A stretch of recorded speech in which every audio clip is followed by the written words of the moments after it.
À travers le verre, c'est un art millénaire et millimétré qui peut se conjuguer au présent. Ce panneau en cours de finition est une création, une commande d'une paroisse dans les Deux-Sèvres sur la procession de Saint-Léonard, dans le style du 19e siècle. Le 19e est très précis, il y a des codes dans le trait, dans le traitement, dans la grisaille, dans les enlevés. Il y a des dizaines et des dizaines, voire des centaines d'heures de travail. Par exemple, le visage du personnage gelé en premier plan, celui-là, il a été réalisé en 6-8 heures.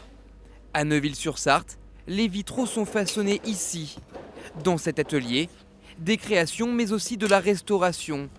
Cathédrale, église ou encore château, une dizaine de chantiers sont réalisés en même temps. Passer derrière nos ancêtres, c'est ça. C'est ça qui m'anime en fait. Ouais.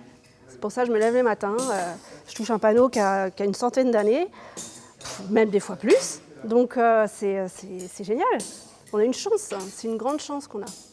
Un travail minutieux, aux formes multiples, découpe de milliers de pièces, choix des bonnes teintes, le tout réalisé à la main par des amoureux du mariage, du verre et du plomb.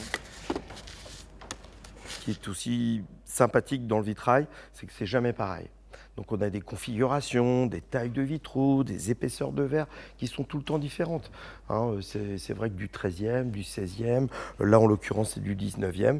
Vous avez le petit carton de la date, 1879. Fondé il y a près d'un siècle, l'atelier Vitrail France continue de valoriser son savoir-faire. Après Notre-Dame de Paris, un autre chantier important est prévu à Colmar en Alsace, courant 2027.